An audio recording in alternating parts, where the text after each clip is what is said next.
Welcome to Ear Biscuits, I'm Link. And I'm Rhett. This week at the Round Table of Dim Lighting, we're gonna do the Q&A that we said that we didn't know if we wanted to do.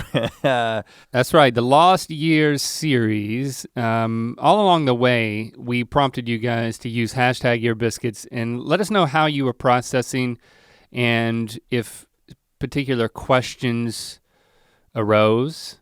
Let us know.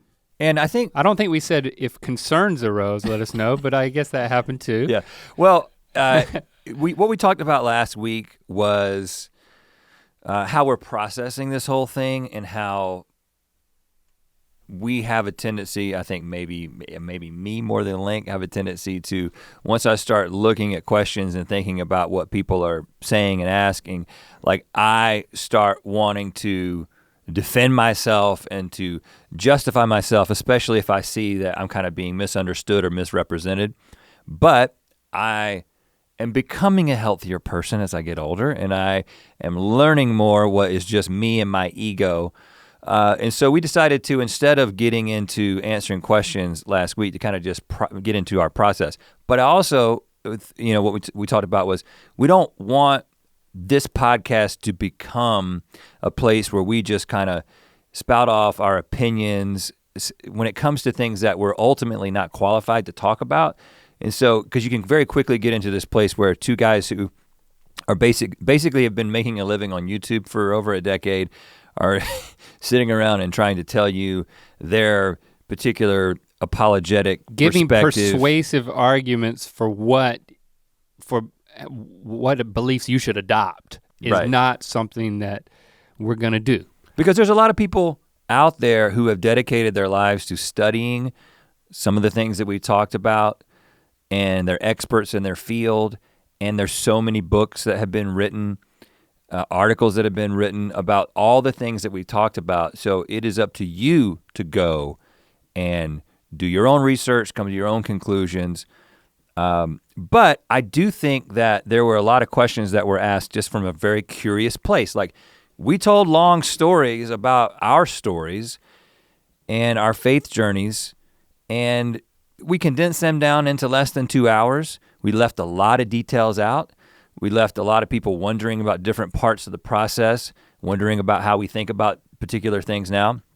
And I've seen a lot of questions kind of grouped together. Mm-hmm.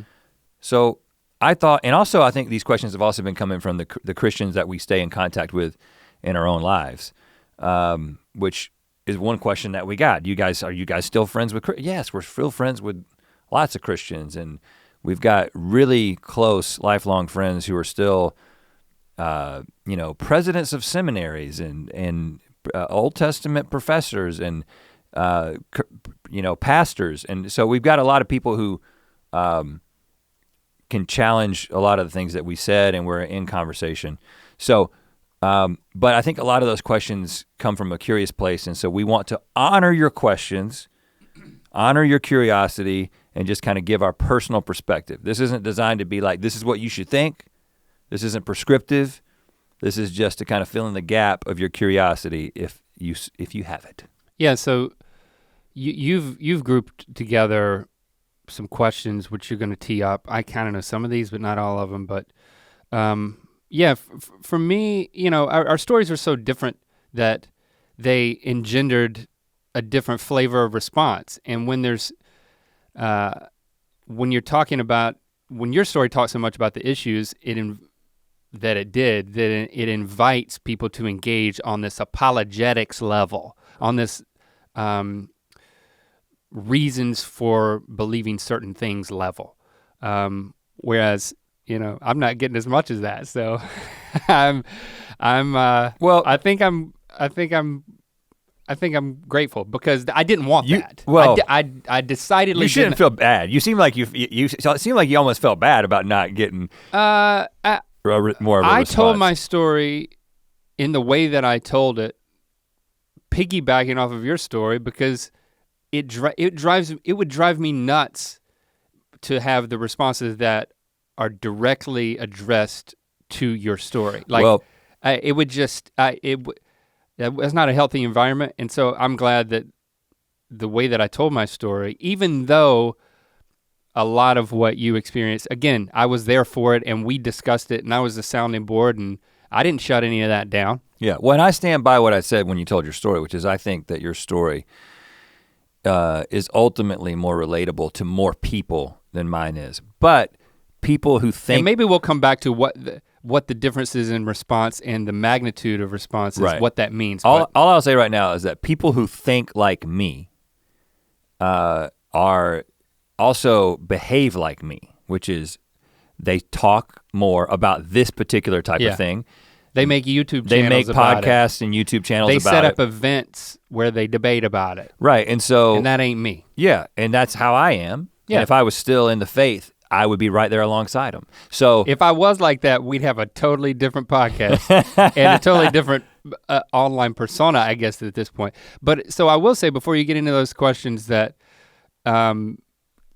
it's a lot of the main thing that people responded to my story was like the stories that I told, and particularly the story about like you leaving me on the side of the road. Mm-hmm. So if you're more interested in the story aspect of things, once we get through some of these other questions, we'll come back to that because people are interested in your point of view on because I didn't that say particular day. Anything. Right. And I will say now we're 6.5 minutes in, but if you happen to be someone who's just checking out Ear Biscuits for the first time, and you got to this point and you're not overly confused, they missed something. Yeah, we did a whole series. First of all, this podcast is just two buddies who've known each other forever, just trying to figure out life together, being friends and talking about the process and things that we're interested in. And one of the things that we decided to do over a month ago is to kind of tell our full stories of our evangelical Christian backgrounds, how that got us to where we're at in our careers. It played an integral role in what we call the lost years. And we called them the lost years because they were literally never talked about until we talked about them on the podcast. I find it hard to believe this is the first episode anyone's listened to. But somebody might be. And you know what? Those were long episodes, just skip them. And then I would love for you to listen to them. We told our individual deconstruction stories, and we asked you to participate in asking some questions, and now we're gonna finally, we did another podcast where we talked about how we didn't know what we were gonna do by answering questions, but now we're gonna answer some questions. Okay, one of the things, again, I'm not gonna credit anybody, maybe some of these later questions, but this was a group. So these are all from Link. Okay, yeah. Now these are from multiple people. So you asked yourself, what if I'm wrong? I said that during my story. There was a point at which when I was a Christian and I had experienced a bunch of doubts, I said, what if I'm wrong? Mm-hmm. Do you ask yourself that question now? What if you're wrong now? That's the question. Because it seems like, our belief on the inside, it was like a hedging your bets, Occam's razor kind of what if you're wrong. It's like worst case, worst case on the outside, you're risking eternal punishment, separation from God, right? I think you're talking about Pascal's wager. Pascal's wager. Not Occam's razor. That's what I mean. Occam's razor, I can't even say it now. It's the simplest solution. The simplest solution, yeah. But Pascal's wager is essentially, right, Blaise Pascal, famous mathematician and thinker from a long time ago, who was a Christian, basically said, what do I have to lose by living a Christian life? Because I get to— You have a lot to gain. You have a lot to gain. You have a lot to lose by going to the dark side. Which I'm gonna talk a little bit about hell in a second, related to Pascal's wager and why I don't find it compelling. But the question, what if you're wrong? What about Occam's razor though? Are you gonna talk Occam's about razor, I shave with it every day. I shave underneath my beard with Occam's razor. Well, what's your response? Yes, I ask myself if I'm wrong. I hope I never stop doing it. Like I said at the end of the podcast, when I told my story, it's like, if anything, I have demonstrated a willingness to change my mind, right? To sort of extricate myself from something that is still very much a part of the way I think and the way that I behave, was my entire worldview and my entire orienting principle in life, and I moved away from it in spite of wanting to not want to, I didn't want to stop believing it. And so yeah, I continue to ask myself that question. I hope I never stop asking myself the question, what if I'm wrong? I will say that the flavor of the question has changed a little bit because I no longer have real definitive ideas about things that I find hard to be definitive about. Like I don't know what I think about the afterlife. I have some guesses, but I don't have any convictions about the afterlife. I don't have any convictions about the supernatural reality of the world. And so therefore, when I had certainty about those things and I knew that I was gonna go to heaven and that people who ultimately disagree with me were gonna go to hell, what if I'm wrong felt different. Absolutely. I feel now like I don't have to be right. I felt like I had to be right before. And if I didn't feel confident about a certain aspect of my rightness, I had to bolster that. I had to read a little something about it. I think that it was if you had a doubt about the resurrection of Jesus, then you would Google evidence for the resurrection. And it will come in droves. And what I don't, it took a long time for me to get to a point where I'm like, I'm actually gonna Google evidence against the resurrection, just to check it out,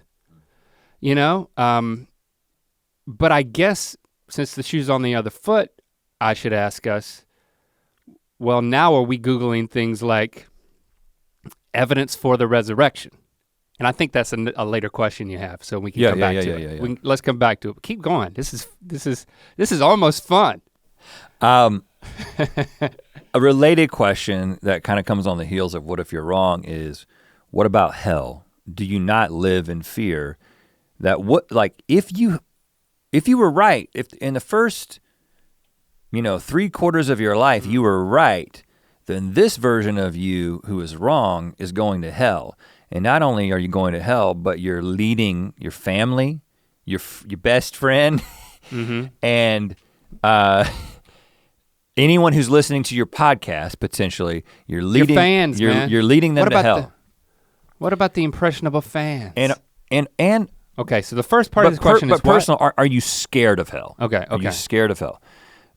My answer to this is that when I was a Christian, I was not scared of all the other potential outcomes as presented by all the other religions, right? So according to some conservative flavors of Islam, I would have been considered an infidel and probably wouldn't have gotten into paradise. The Muslim concept of hell is a little bit different in how you qualify for it. But whatever, there are some people who believe a certain thing in that faith who would have said that I was going to hell. There's some people who believe in reincarnation and might believe that based on my actions, I was gonna come back a grasshopper. Whatever the particular, and I'm not trying to make light of that, I'm just saying that could be somebody's idea. I didn't lose any sleep about those potential outcomes when I was a Christian, because as a Christian, I had a very long list of people's beliefs about the afterlife that I didn't believe. I wasn't scared of their hell because I didn't believe in it. It's a very long list if you really tried to make it. Right. So the only thing I've done is I've added the Christian hell to that list of things that I don't believe in. And so it becomes, now it's not as easy as a mental exercise as I just made it seem, because when you believe in it for so long, and that's what you thought when you were in your formative years, your adolescent years, it's a little bit more difficult to disregard. But I would say that sort of the short answer is I don't lose any sleep about it for the same reason that you as a Christian don't lose sleep about going to someone else's hell. And I didn't lose sleep about hell when I believed I had escaped it. And I think it was just something that I did not like to think about. Like, I mean, you might think that with the experience that I described and like the guilt and the pressure that I placed on myself within that belief system, you might think that there was a direct connection to hell. Like there's a lot of people who with a similar makeup as me would then take the next step to like, well, am I really saved? I gotta make sure I'm saved every day. Like I gotta pray that sinner's prayer. Well, Jessie was told, my wife Jessie, who went to a very conservative Christian private school, was told when she was a kid, and of course she struggles with scrupulosity, the scrupulosity version of OCD, so this is especially troublesome for her. They said, which is a religiously applied version of OCD. Yeah, if you're 99% sure that you're saved, you're 100% lost. You're telling children that they have to be assured of their salvation. Well, so I wasn't told that, and you were there all along, so we weren't told that. No, so, I wasn't. You know, I never interacted with hell that way. It wasn't something that I was constantly faced with. It wasn't like it was constantly talked about. We're actually talking about it a lot, and it might give the false impression that it was shoved down our throats constantly. But well, it's not a pleasant thing to think about. Yeah, but instead we just didn't think about it. And then because it's not pleasant. And the more you think about it, I think it gets less pleasant, if not for you, for the people on the outside. Yeah. And so it's a place I never wanted to go. I have wanted to go to one of those.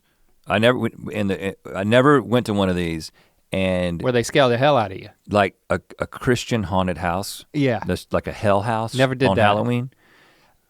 You would have loved it. Unfortunately, you would have come out giddy. A part of a denomination that did that kind of thing. You would have come out satanic. We just did a fall festival because we didn't believe in Halloween, but we didn't do hell houses, and I feel like it was a missed opportunity. But this is also the reason why I don't find Pascal's wager I apply the same logic to my response to Pascal's wager as I do to this, and that is, you can take Pascal's wager and you can use that to argue for any faith. You know what I'm saying? It's like, because they present it as such a value any faith that presents a value proposition that and a consequence for not following it. So then if you don't, you can't forget about that value. It's like, well, if I don't, I have so much to gain here. It's not just what you have to lose. Well, what I'm saying is that from a Muslim perspective, you could also have Pascal's wager, and you could argue that against a Christian. You can start with any particular religious perspective and say, this is what you have to gain and this is what you have to lose, and then you can argue from that standpoint. So it doesn't actually, it's only compelling to someone who's trying to hold on to Christian belief, but it's not very compelling to someone who doesn't have Christian belief.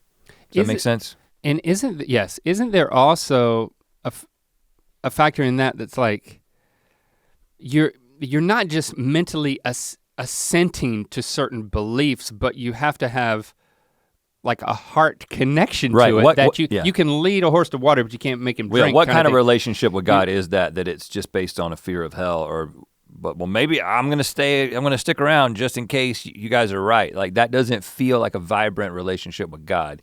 It just kind of feels like a mental exercise. The second half of this question, or questions that you've grouped together when you talk about hell, is what about speaking out? What if speaking out has led other people into eternal punishment if you're wrong about this? Right? Wasn't that the second half of the question? You added that, but I have seen that. Like, what about the fans and the friends? Isn't that the question? So do you have an answer? I've seen that one. I feel like we answered it towards the end of last week. I mean, when I read the exchange between two mythical beasts, and it was, hey, we're presenting our perspective, but everyone has to make their own decision. I just feel like our audience can understand that. And I think even if, I know that a lot of people were shaken up. But again, I don't think,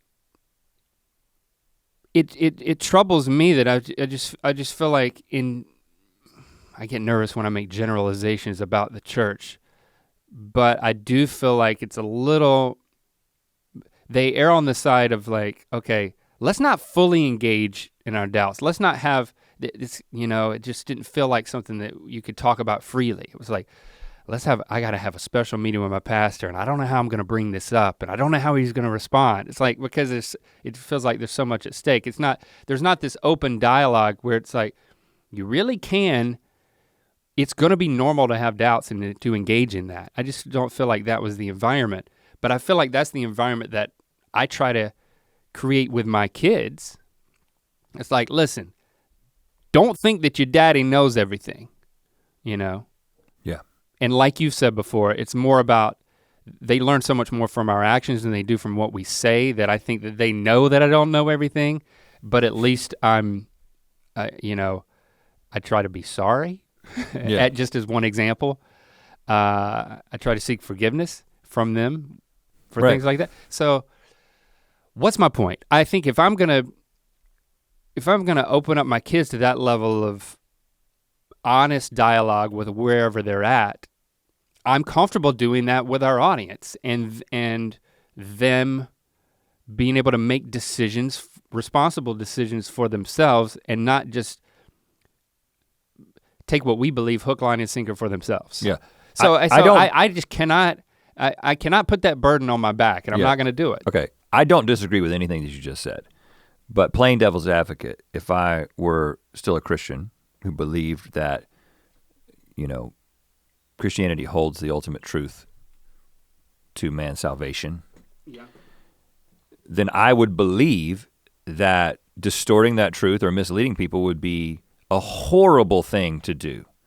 And true, everyone needs to make their own decision, but you also have a huge platform and you got impressionable kids listening to you and you're shaking up their situation. What if you're wrong? I don't disagree with what you're saying. They need to make their own decision, but you have influence when you speak. Again, my issue with this particular question. I hope that was my influence, was that it opened questions. I get that, and you're not wrong, but I'm saying the reason that even what I just said, playing devil's advocate, is not compelling to me is the same reason that Pascal's wager is not compelling to me, or the same reason that I don't fear hell. And that is because I don't, the hell that you're saying that I might be sending people to, I don't believe in that hell. You believe in that hell. And so I don't think that that's what I'm doing. Of course, if I thought that that's what I was doing, or if I thought that there was a reasonable chance that that's what I was doing, I wouldn't do it. Right. But I don't believe that. So I actually think that by getting people to ask those questions and to kind of explore the foundations of their faith, I think that ultimately, just as a species, questioning that and getting closer to the truth is going to ultimately serve everyone's best interest. Because I'm not suggesting something that you should replace your faith with. I'm figuring all that out in my own life, but I'm just saying that, hey, if this isn't going to take us to the next phase in our human evolution, then we got to figure out what is. And we don't need to try to bring along something that's actually not going to service our species. We got some more questions. But we are going to take a short break. And what are we trying to get people interested in right now? Mythical.com has interest galore, Rhett. Don't undersell it. Just because I'm not wearing something doesn't mean that Mythical.com is not a burgeoning center. Well, it was all just a setup for you, Link, because of mythicality. What I wanted to say, curiosity, and tomfoolery on your body. When you look at this white hands, t-shirt that I'm wearing and you say to yourself, man, think of all the things that white t-shirt could be. This is like a canvas that I'm planting this thought in your head of this white t-shirt that could be anything. You could say mythical on it. It could have a nice picture of, I don't know exactly what we're selling, shirt. So I don't know what to commit to at this point. Look at my shirt. I've had this shirt. We don't sell anything like that. I've had this shirt for probably 15 years. How to Kill a Mustache, I was wearing this shirt. Yeah. That was a long freaking time ago. Yeah, it's like a cowboy style. I still like it. At a certain point, you might realize that you've been wearing the same clothes for a long time. Mythical.com can help with that. Rep your boys. Let's get back into some questions. Hit it. Okay. Now again, you haven't suffered from this as much as I have, and I'm using the term suffered loosely. But because my story was very much my intellectual journey and I questioned some foundational things about the Christian faith, of course, people who know and care about these things have suggested many, many, many, many resources for me to check out. And I want to talk about— I want to hear a book report. Let's see, how do I want to get in this? Because people have suggested websites, articles, YouTube videos, books, and all by people who are probably, definitely many of them, but probably most of them are smarter than me. Definitely most of them are more well-studied than me. They haven't been making YouTube videos almost exclusively for a decade. They've been studying these things. And so the people are pointing me to all these different resources. Now, I'm not then taking all the resources and staying up every night and just going through all the information and sort of reading everything that everyone is sending to me deeply. And I have a few reasons for that.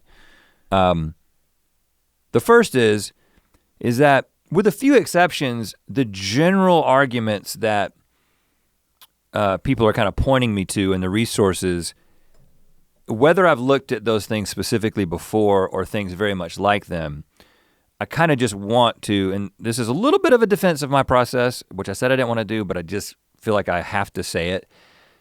I didn't come to any of my conclusions lightly, right? As I said earlier, I wasn't trying to get myself out of the faith. Leaving the faith was the scariest possible proposition for me, right? There was so much there for me. And it was a very slow process over like 10 to 15, probably 15 years. And it was based on looking at a lot of these types of resources on both sides. I know I kind of listed out some resources when I did my story and people had a lot to say about what that indicated. That wasn't it. That wasn't the only thing I looked at. That was just a small sampling of some things that I found compelling, but I don't remember everything that I looked at. But I didn't come to any of those conclusions lightly, so it isn't like, oh, have you been to this website?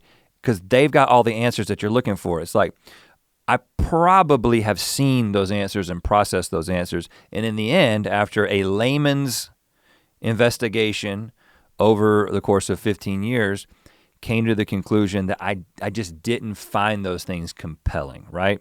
So that I'm not super like chomping at the bit to get into them. But I want to talk a little more personally about why I have a kind of an issue with the whole enterprise of like apologetics and these kinds of resources. It seems to me that one of the things that people are doing is they're saying, hey, Rhett, here's a really smart person who knows a whole lot more about this than you do, and they've got a really compelling book about it. Check it out.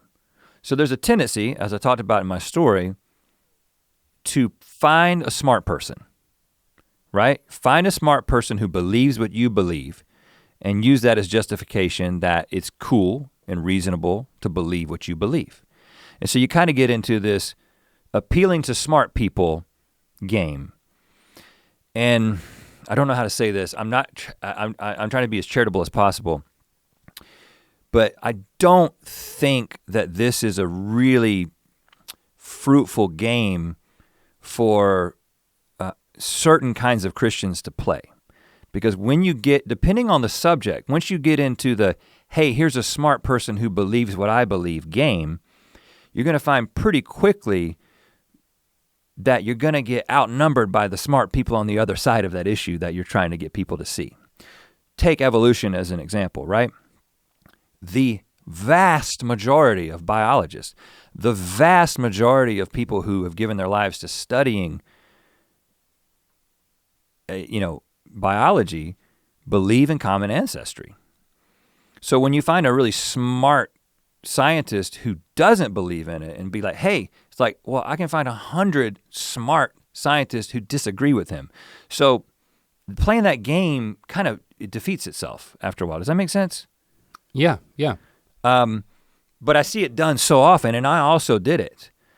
But I think that there's very few issues that I talked about in my journey, whether you're talking about archaeology or whether you're talking about New Testament scholarship, where that wouldn't be the case. Now, interestingly, the closer and closer you get to Jesus, when you get into like New Testament scholarship, a lot of people who have devoted their lives to the study of the New Testament, you have to be a certain kind of person to get to that point in the first place. So the proportion of people who disagree about that is a little bit different than, say, evolutionary biology. Does that make sense? Definitely. But you do have plenty of people who got into it and dug into it very deeply, who came out on the other side and said, oh, I got into this because of my love for and interest in Jesus. And then when I started seeing the realities, I actually was very troubled and moved away. A lot of people say, go to seminary. There's one of two options. Either you're gonna become a deeper believer, your faith is gonna deepen, or you're gonna leave it. Mm-hmm. It's not gonna stay the same.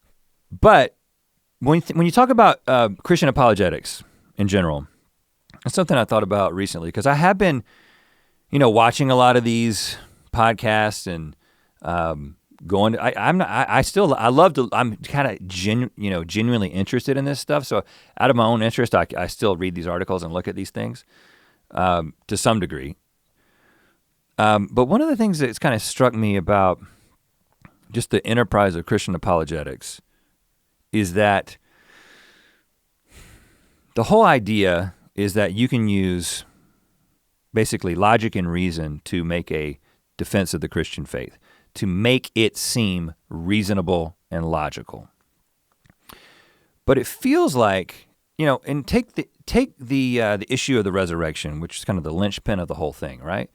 So there's plenty of people who have written books, and I've read them, some of them, about why basically the best explanation of the events around Jesus' resurrection is that he actually bodily raised from the dead. It explains the empty tomb, it explains the start of the early church, yada, yada, yada, right? I've heard the arguments.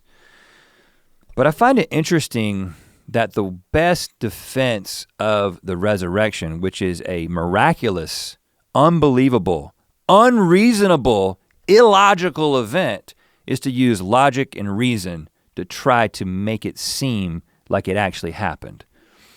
To me, the resurrection is the ultimate test of faith. It is saying, I'm gonna believe something that is unbelievable. Isn't that what makes it a beautiful thing to believe from the standpoint of faith? But if it really happened, everything around, you could have logical, historical, philosophical, cultural analysis of it. Right, but I feel like all the historical, logical analysis of it from the standpoint of someone who's trying to argue the resurrection, I think they're very much overstating their case. Because I think that it's like, again, I told you, I knew somebody who wrote a term paper explaining why the resurrection happened, and I feel like there's some logical leaps in there, and they're justifying something that it's like, okay, it could have happened. The best you can get to is it could have happened. If you believe that resurrection is possible, it is possible that Jesus resurrected. But what I'm saying is that to me, it feels like you take the magic and the beauty out of something, and I'm just using the resurrection as an example, but what I'm saying is that post-Enlightenment, all this very super reductionist thinking that people are applying to the faith, to God and his action in the world and people's relationship with him, to me, the reductionism takes the faith and the supernatural. We're not talking about reasonable things. We're talking about God, this external personal force moving into the physical world and doing things that defy all logic and reason. So when you start trying to put your logic and put God into the reasonable and logical box, you're kind of taking away some of his attributes in my mind, which leads me to, I personally think the most intellectually defensible Christian position is something called biblical presuppositionalism, right? Which is basically you just start with the presupposition that the Bible is true and that everything flows from that. Now, do I find that compelling? No. Do I subscribe to that? No. But I can understand it. And I find that the people who kind of start with this presuppositionalist viewpoint have a lot less trouble getting into this tit for tat logic and reason argument, back and forth because it's just like, I don't have to deal with your arguments because I just accept it as true. I just feel like the enterprise of Christian apologetics, for a lot of people, if you go into it with an open mind and an open heart, and you kind of say, I'm gonna follow wherever the truth leads, I think one of the reasons that so many people like me, when they take on that particular, when they go down that path, they end up where I'm at, is exactly what I said. It's because you're taking and you're applying logic to it, and if you're gonna do that, you're gonna end up in a logical and reasonable place, which I don't believe is a place of faith. Does that make sense? Yeah, I'm not gonna add anything to it. Okay. Well, I didn't want to spend too much time talking. Again, I like talking about that stuff, but I don't want it to be our podcast. So let's talk about some more personal things. Let's get back to as personal as we possibly can. And to make this even more personal, I'm gonna say that this question came from, should I say the name? Just a man named Daniel. A man named Daniel. I almost said Daniel. No. My character's name, Daniel. He likes to have fun. What are your takes on miracles such as healings and unexpected blessings? And another question, I don't know if this is, I think I just grabbed this from someone else. Have you ever had a supernatural experience? And if so, how would such an experience fit into your worldview? Okay. Have we ever had lots of people ask this question. Supernatural experience. How do you, because a lot of people said, God moved in my life in an undeniable supernatural way, and therefore, regardless of what you're going to say about, the foundation of the faith, it's so real and so personal, and I've seen with my own eyes, or I've experienced something that is undeniably supernatural, and God's movement in my life, and therefore I'll never depart from it. How do you relate to that? Oh, you were asking me. I thought you were just restating the question in general. Well, I didn't really hear you restating the question because I was thinking of if I've ever experienced something miraculous. I don't remember ever experiencing anything miraculous. I think in our particular church, it was like we weren't taught to expect miracles. It wasn't a part of there weren't healings associated with like our church services. That wasn't the denomination we came from. Yeah, we prescribe to something you might call it dispensationalism, which is the idea that miraculous activity by the Holy Spirit coincides with a dispensation, right? So a dispensation, when obviously there's all kinds of miracles in the Bible because Jesus is doing them. So you've got God in the flesh there doing miracles. And then you've got all these early church miracles when the Holy Spirit is basically coming on people at Pentecost and then a few years after. But God doesn't do that anymore. But God doesn't do that anymore because he doesn't need to. That's but that doesn't mean that occasionally God's gonna answer a prayer, but it'll be one of those things that's like, did this person get better from cancer because the church prayed, or was it just happened, or was it the medical team? But it wasn't like somebody's gonna come in and like grow hair of a different color, or their legs are gonna get longer, or they're gonna stand up from being, disabled for 10 years. Like that, what didn't happen in our church, but I do understand that it happens in many people's traditions. But based on that teaching, I never really looked for it. I never expected it. I've been thinking, like a corollary question people have asked is like, what about answered prayers? If you want to put that like in a near miracle, or like in the miracle category, I guess, or like miracle light. That sounds like a great it sounds like it sounds like a spread, Miracle Whip.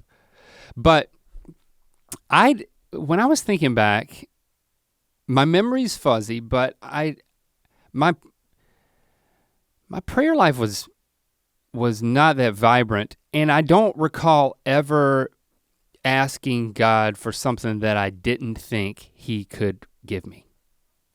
Didn't want to be unreasonable. I didn't want to ask for too much, That's when you're taught how to pray, it's like you got adoration, you got confession, you got thanksgiving, and then if you haven't fallen asleep by that point, you got supplication. Acts.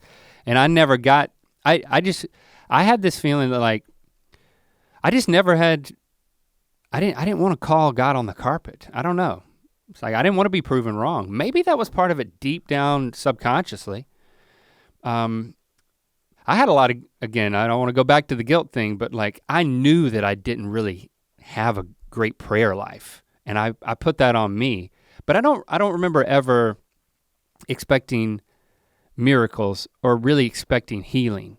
You know, especially like after college in the church that I was involved in there, it was a different strain of Christianity. And they started, in that church we believed that like the people who were gonna be saved like had been chosen ahead of time, which means that others were chosen actively for damnation ahead of time. And there's biblical passages that are that seem to say that. A lot more people believe that than you would think.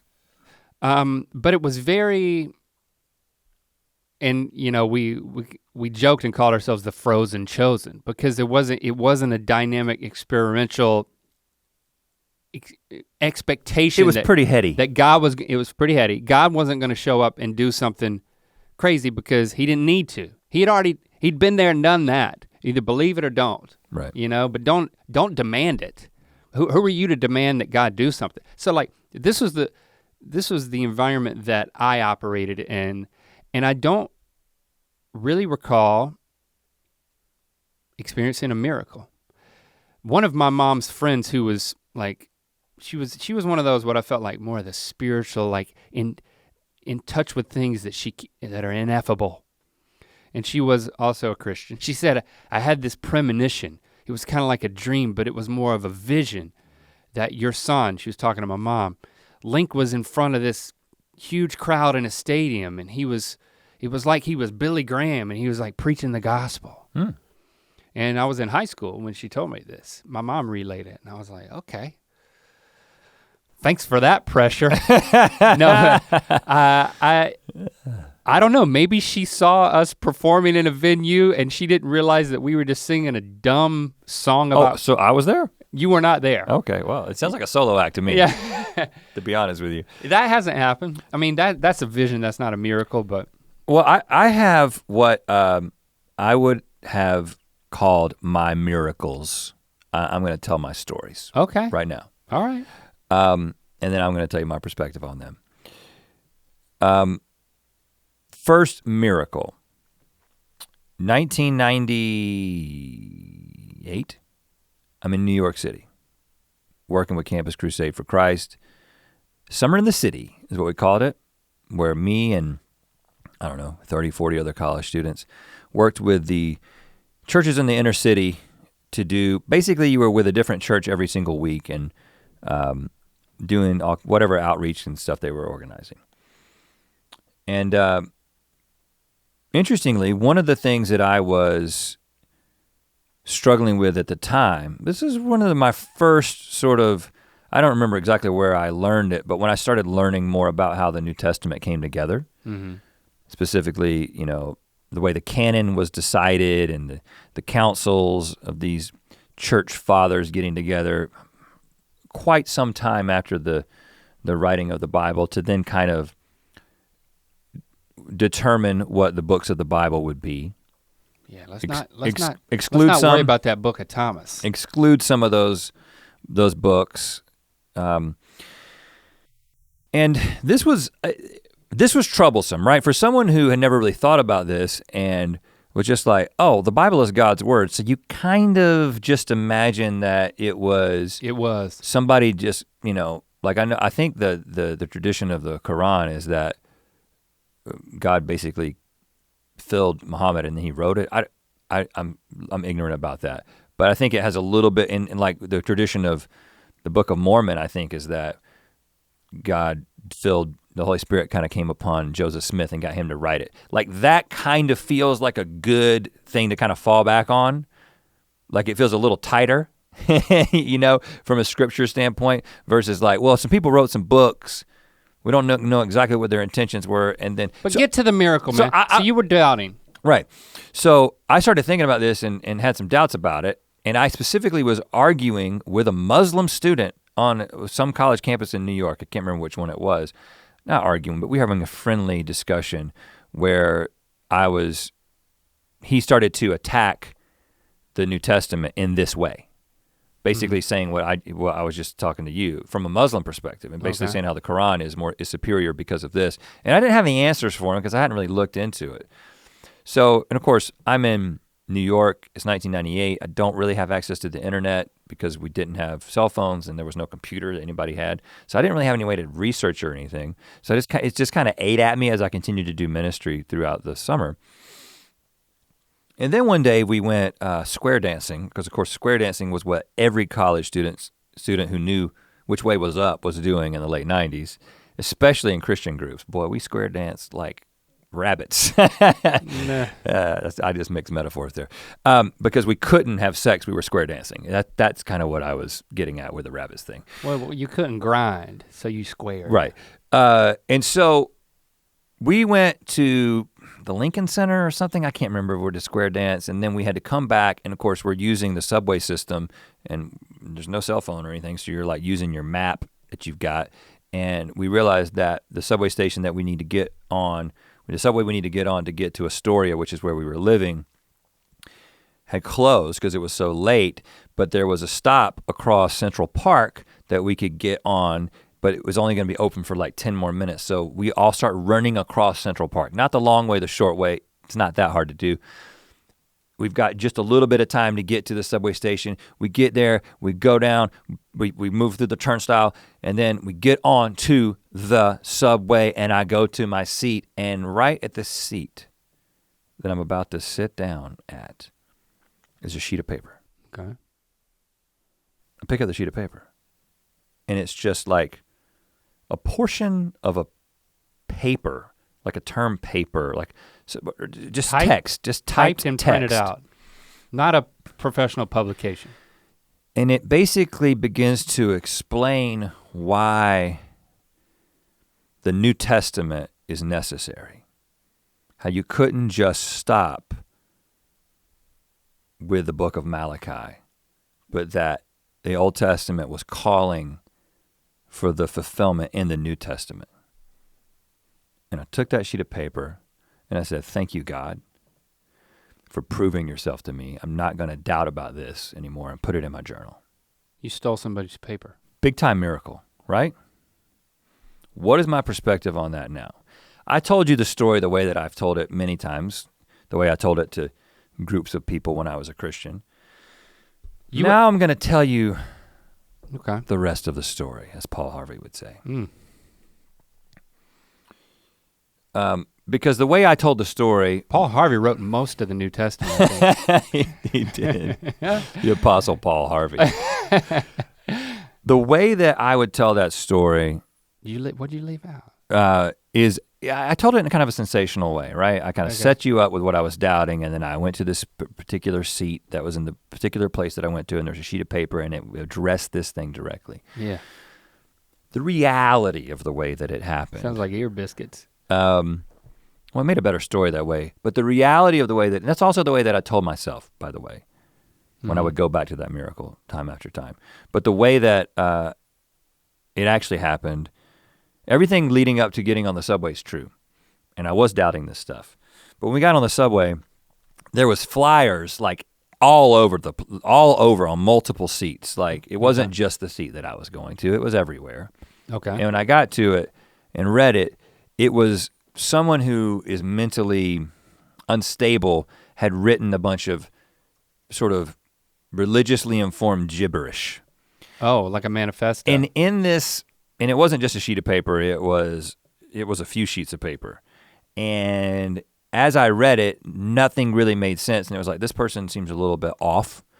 But there is a line in here that says something about, and just like the book of Malachi is calling out for the book of Matthew, blah, blah, blah, blah, blah, blah, blah, blah. So I found a sentence. I was dealing with something in my heart, and it was sort of tearing me apart in a lot of ways. And then I found something that was quite a coincidence, was quite serendipitous, and was quite unusual. And I was able to make that connection. So and it really put my doubts at ease at the time. Now, looking back on that, do I think that that was orchestrated by God? Well, if I did, then I probably wouldn't be where I am right now. No, I don't. I think it was a coincidence that I then incorporated into my framework and bolstered my belief with it.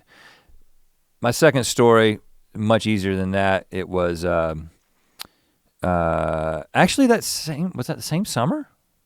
I was a camp counselor at a camp at the tri-state area near New York, yeah. And I had a bunch of inner city kids who were coming out to the wilderness to be in this camp. And these kids come from broken homes, and they were just wild and very difficult to contain and control. Okay. And I was in charge of them. And one night they were just going absolutely ballistic in this cabin. How old are they? What ages are we talking about? 13. Okay. Probably like 7 or 8 of them. They're going absolutely nuts and being completely disrespectful, but also like almost fighting each other. And I'm like sitting there like, I don't know what to do. So I go outside and they're like super loud and like fighting. I go outside and I place my hand on the cabin and pray for peace. And then immediately they get quiet. Wow. Did you feel power leave your hand? No. Now, that's the way I used to tell the story. Now I'm going to tell you the real version of the story. Paul Harvey. The rest of the story is... I never heard that one, by the way. I've heard the other one. I went outside. And you only told me the first part, which tells me, like the fact that you would even, just by the way, that Subway story, you only told me the first version. You didn't even tell me, like, hey man, but there were a lot of pamphlets and I think that it was like some weird manifest. You never, ever told me that. I haven't come to grips with it until more recently. So it became, okay, go ahead. But the rest of this story is that I placed my hand on the cabin and I prayed. And then a couple of minutes later, they got quiet. It wasn't like immediate. If it had been, it still could have been a coincidence, but it was, you know. Did you tell that one publicly? Yeah. You did? Yeah.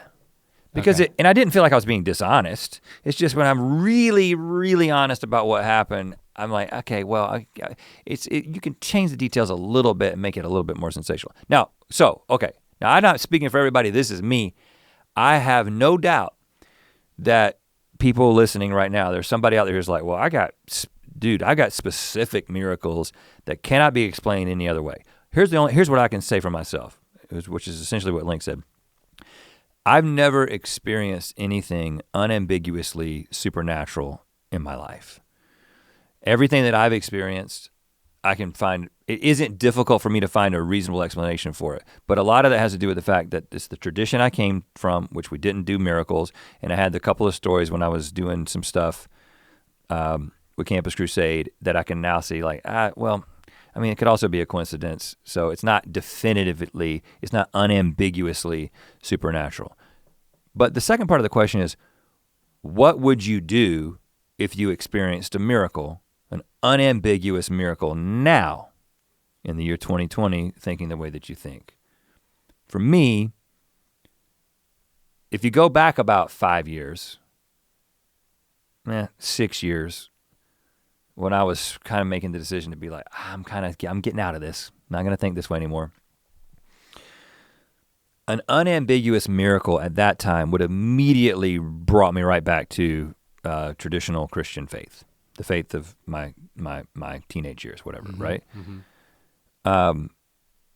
But I gotta be honest with you, if I experience something unambiguously supernatural now, I would just be like, oh, supernatural things happen.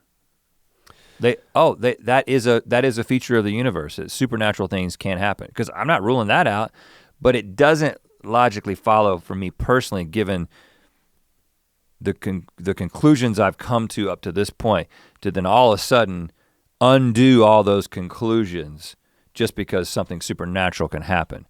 To me, the only conclusion that I would come to is supernatural things can happen. Does that make sense? Yeah, well for me, if I would have experienced a miracle while in the faith, then I would have picked it apart because that's what I was always taught to do because of what I already said. I find it interesting that both of those stories that you told happened that summer when you were in New York. You were serving in churches that were much more what we called charismatic. I witnessed 2 exorcisms. Okay, you didn't talk about, well, those are miracles.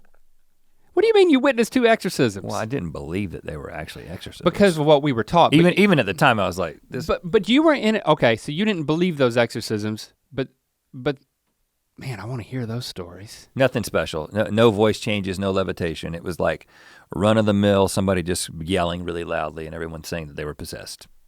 So, I mean, we're not talking The Exorcist here. Did they calm down? Did something leave their body? Yeah. They calmed down. They calmed down. Okay. I'll say they calmed down. That would be, that's my best explanation. It was underwhelming to you. Yes, it was not believable. But you were in a more open place and you were open to looking and claiming your own miraculous experiences. Yeah, because I asked for the gift of tongues that summer as well. In that environment, like you would never have asked to speak in tongues because we were taught that, like, again, that was a prior dispensation and it was basically just learning other languages.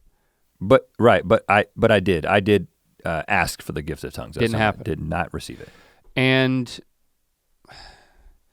yeah, I've always just, again, it's a combination of what we were taught and just how my brain works. I didn't feel like I needed that to have, my faith system was intact without that.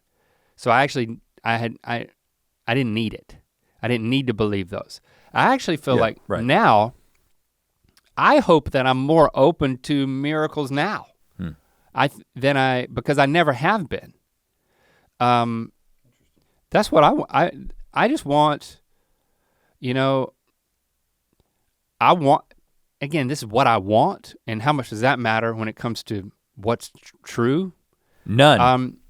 But maybe it does, because if you don't want something, okay, all right, now if you're not open to preach it, brother. Maybe you can never see the truth of it. So I want to be open. I don't want to be shut off to God's activity in my life. I want to cultivate my spirituality. Yeah, I get that. And again, that's what I've already said, but just to use the miracles as an example,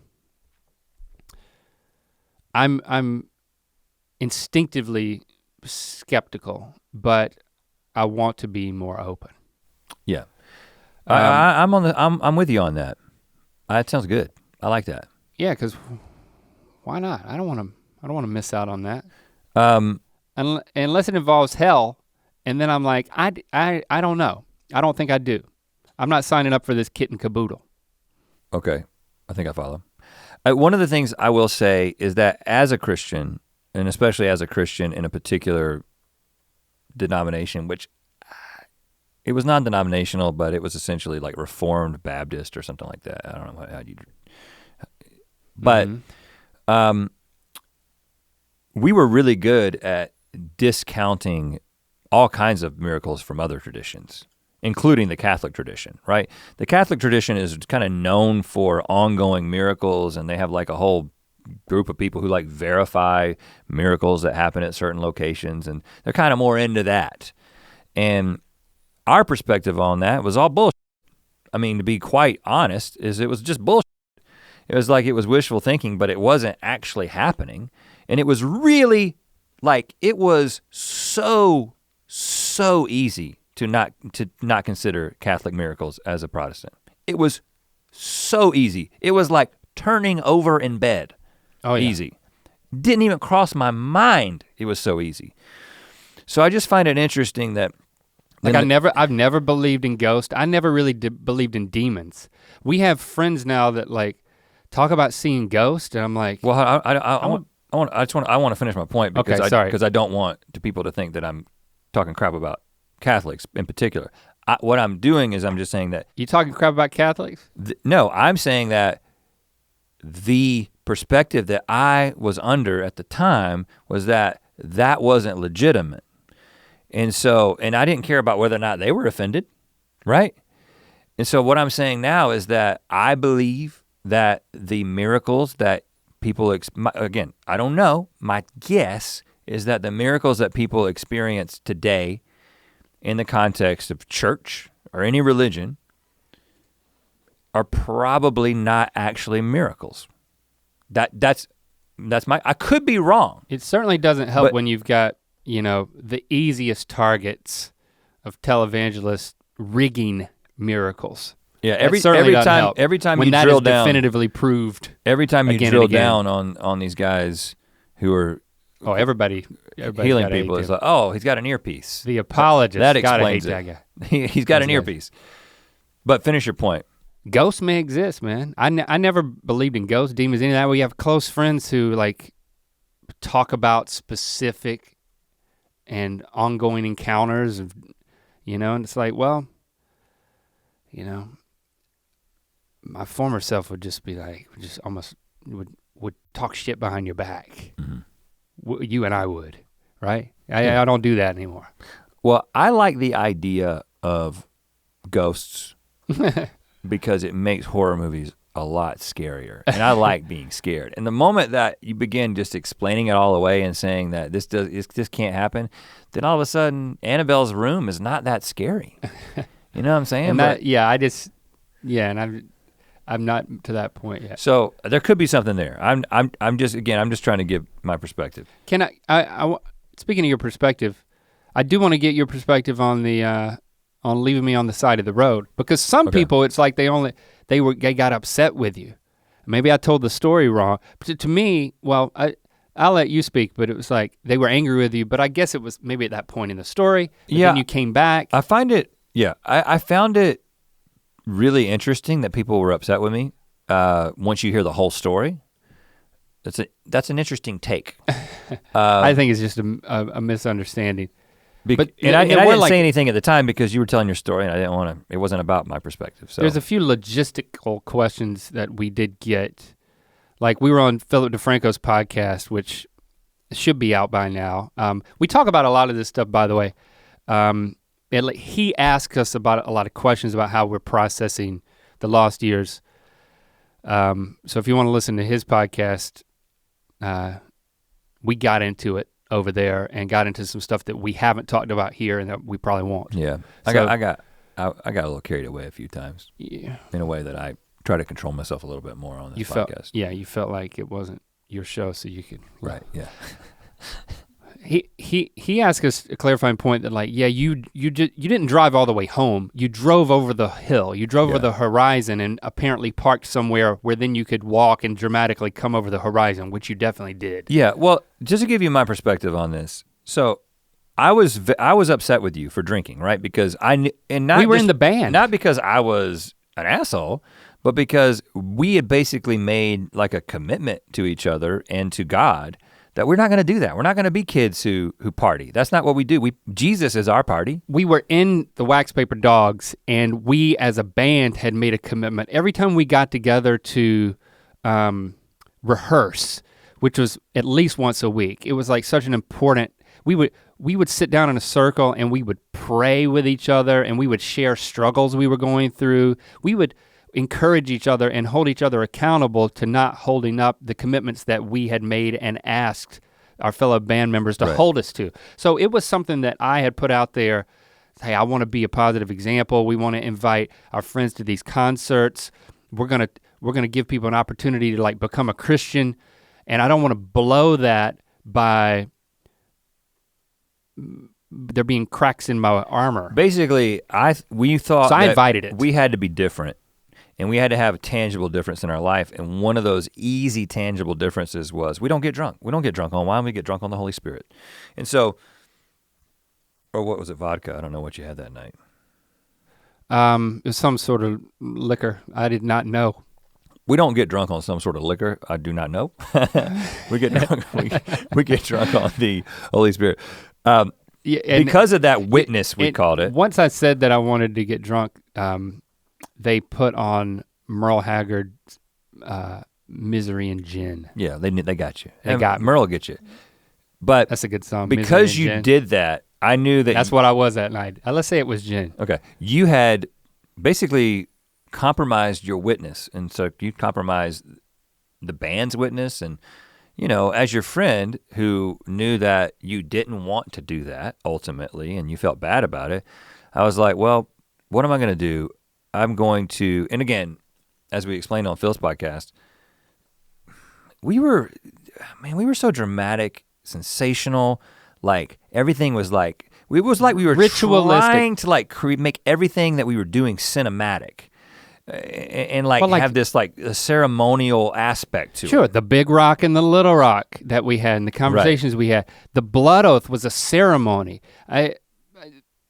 We grew up in a church where, I mean, it was New Form Baptist ceremony, like it was like church camp type ceremony stuff, but it was meaningful. And I think that I think it's part of that, but I think this is I think this is also just the way me and you have always been. Yeah. And the way we've conducted our friendship. We were strange. You name places, like if you find a tree, we'll call it the tree with a capital T, you know? You gotta make the fabric of life be even more exciting than it already is. So not cotton.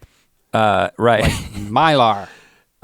We wore Mylar. But so here, what I was thinking is like, okay, he shouldn't have done this, and I need to communicate two things. I need to communicate judgment and forgiveness. Judgment and mercy. And so I was like, to me, the perfect, and I was kind of just pulling this out of my ass as I was doing it, but I was like, all right, I'm gonna kick him out of the car and drive over the hill, because at that point he'll be like, damn, my friend just kicked me out of the car. Yeah. For drinking. I feel bad. I feel the weight of my sin. Exactly. And then I was like, but I'm not an asshole. I'm gonna park the car and walk back to him in this like moment of cinema and peek over the horizon and come and join you and not say a word. And by coming back over the horizon and meeting you, I'm basically saying, hey man, you screwed up, but I love you. I forgive you. Now let's walk together. Let's get back to the destination. Let's not do that again. That's what I was thinking. Yeah. And I don't, even though I don't feel exactly the way that I felt at that time, I don't think the same way that I think at that time. Like, I regret many things in life. I don't regret any of that. I don't regret that. Right, yeah. And, I don't regret getting mad at you for getting drunk when you were 16 years old. I don't think that 16-year-old should get drunk. Not from a moralistic standpoint, but it's just like, hey, it's probably not a great idea. Yeah. There's consequences to your actions, and it doesn't have to be that the consequences that God is then mad at you. You don't have to go there to know that, no, there's immediate, tangible consequences to that kind of behavior. You don't have to be a genius to extrapolate and figure out what those things are. The risk of swallowing a penny being one of those. Right. You could choke on a penny and die. Yeah, so you know what? Next time you do something stupid, I'm gonna leave you on the side of the road. I'll do it tomorrow. You did plenty of stupid stuff, but I never got that dramatic with you, man. Yeah, I didn't do that particular thing. I don't know. The first drink I had was the girls. For you, it was the girls. Besides the wine that we made for ourselves when we were like 15, which we couldn't have got drunk off that. That was a question. We couldn't have got drunk off that, yeah. But we thought we could, and it was just so exciting we had to do it. And that was justifiable because we weren't perfect kids. That was justifiable because Jesus made water into wine. That's not how we justified it. We were just like, wow, although there are some Baptists who think it was grape juice, which still makes me laugh to this day. But it was the girls for you, man. I like the ladies. We had to have a lot of conversations. At a certain point, I think you just stopped telling me what you were up to. I mean, you gotta figure things out. You would tell me, and then the wheels would start turning, and I'd be like, I think if I'm not upset with him, then that might mean I can do it too with my girlfriend. Not sex. I mean, we weren't even. You're using that term loosely. Yeah. I didn't do it. Just a little petting. We called it heavy petting. It was you. I mean, I didn't do it, but if it was. Well, I've never heard the term heavy petting outside of like a purity culture. It's weird, like heavy petting. It's like, it's just a weird phrase. You ever seen the no heavy petting sign at a petting zoo? It's like, careful. I was not tempted. I did not need a sign. Oh man, I needed that laugh. No heavy petting. I'm sure that's on a poster somewhere. Okay, I mean, did you get through everything you wanted to get through? There's one more question that I feel like we should answer, even though I think that we've probably sort of hinted at this. What? Seems a lot of people have asked the question. Well, a guy named Cody asked this question because I did write it down. Just about the part of your story. The question is just about the part of your story where you make it a point several times to talk about how real your relationship was with Jesus, just to later claim he isn't real. How could it be both? A lot of people have asked this question, like, I don't understand. You said that it was real. It seemed like he was as real as if he physically manifested himself to you. Mm-hmm. Again, this answer is not going to be satisfactory to anyone who believes that they are actually in relationship with God or in relationship with Jesus. You're going to conclude that we just never had a real relationship with Jesus if this is the way that we would characterize it, and that's your right. I honestly can't argue with it. But I believe that we were a part of a community that was committed to a certain way of seeing the world, and we had lots of people in our lives who were reinforcing that viewpoint, and that was kind of every single thing. It was just, we bought into a philosophy, right? And part of that religion, part of that way of thinking was that you're in relationship with God. Like you've got basically you've got a relationship with Jesus, but it's really the Holy Spirit that's filling you and motivating you and keeping you from doing things. And there were times when I would specifically be singing praise and worship music, which was a big part of the groups that we were in, and I would just feel completely overwhelmed. We didn't do the whole like getting slain in the spirit, never got knocked down by anybody, but I had deeply emotional reactions during like, different conferences and places where you were just like on fire for God. And I actually had physical things happen to me. Like I would feel like a tingling kind of come down from the top of my head and like get in my ears. And like, there's like a physical manifestation of what I thought at the time was the Spirit filling me. Interestingly, like I can listen to praise and worship music to this day and kind of get myself back into that place. I can listen to Easy Lover by Phil Collins and that other guy and get into that place. But so I think a lot of the things that I was just the tingling. I was interpreting as evidences of the Holy Spirit were just evidences of the way humans work, and they were deeply emotional. There was, and I know this is true of you too, but like, I was journaling my prayers because I had a hard time actually like focusing on praying, but there was a lot of praying. It was kind of a one-sided conversation, but when you start to, I could sense responses. Oh, yes. Or like you read we were taught to read the Bible and study the Bible in a way that like the Holy Spirit would bring things out of it. Like you would gain insight and relating it to who you were, and we would seek guidance on every single major decision, and in certain stints of my life, every single minor decision. Yeah. And you really get a sense that I was guided to make decisions by God. I mean, we went through workbooks called Experiencing God, how to determine God's will for your life. All of it's like we were trained the practices in order to connect with God and to be guided by God. But for me, making decisions was a huge thing. Mm. Like my journal was filled with everything that I talked about, and then the second thing it was filled with was me trying to assess if I could marry Christy, if she was the one for me. Like I obsessed about this, and I felt like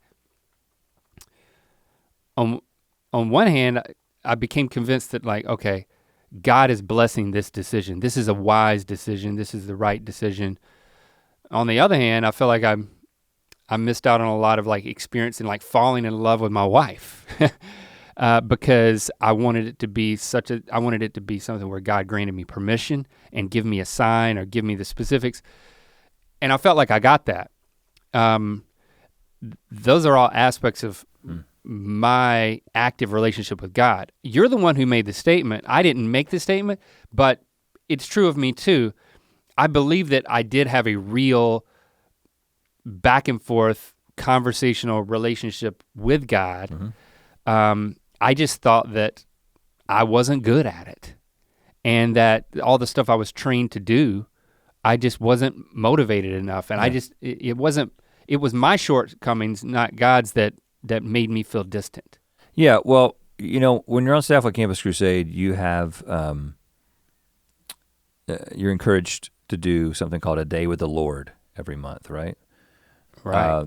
And this is essentially a day-long devotional. You might have what we call your quiet time or your devotion time every single morning, where you get up and you pray and you read the Bible, which I was okay at.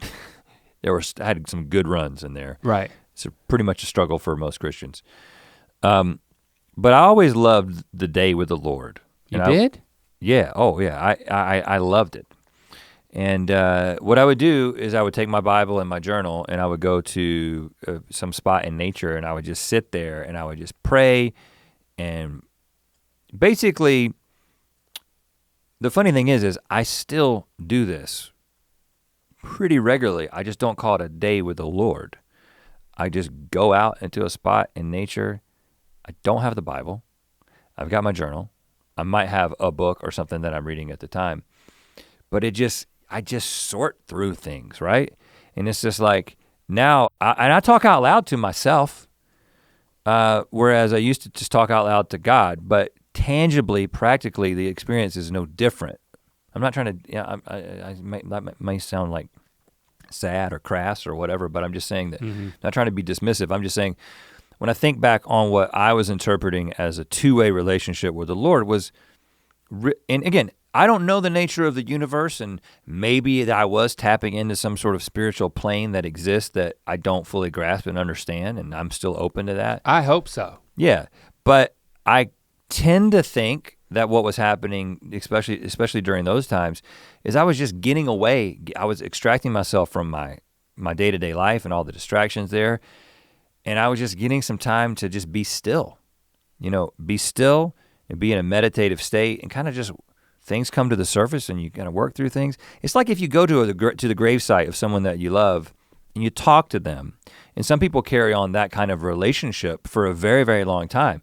That person never speaks back to them, but there are tangible experiences, and they remember what they looked like, and they remember that, in the same way that your memories of a loved one are sort of it's the raw material by which you have an ongoing conversation with them after they die. I kind of feel like the Bible and church tradition and what you're being taught is the raw material for carrying on a relationship with Jesus that might just be a conversation with yourself. That's my best guess as to what's happening there. As I always like to say, I could be wrong. You probably are. Right, I'm sure I am in some way. Yeah. Hashtag Ear Biscuits. At this point, are we gonna talk about this anymore directly? I don't know. I predict not.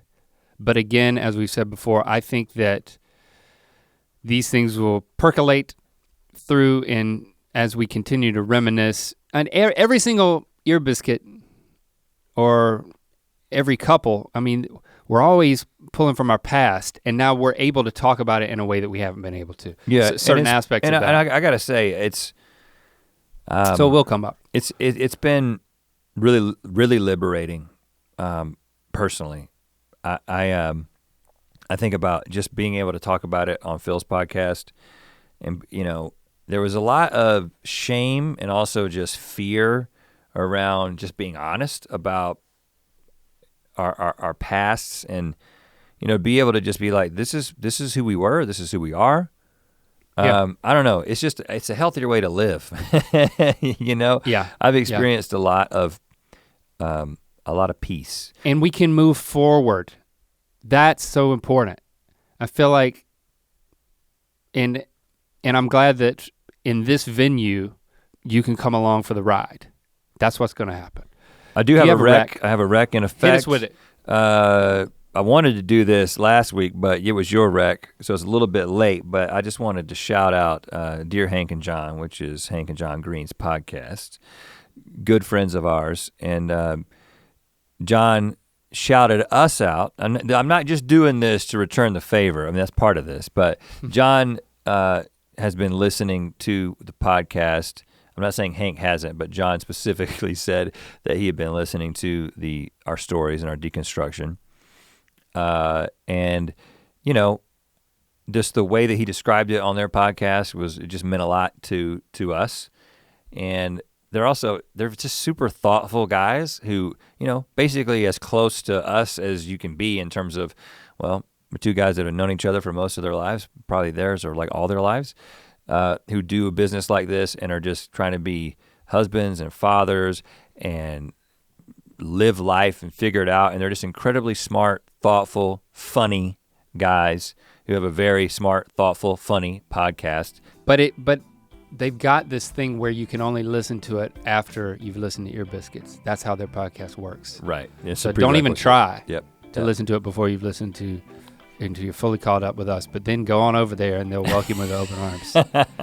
All right, we'll speak at you next week. Love you. To watch more Ear Biscuits, click on the playlist on the right. To watch the previous episode of Ear Biscuits, click on the playlist to the left. And don't forget to click on the circular icon to subscribe. If you prefer to listen to this podcast, it's available on all your favorite podcast platforms. Thanks for being your mythical best.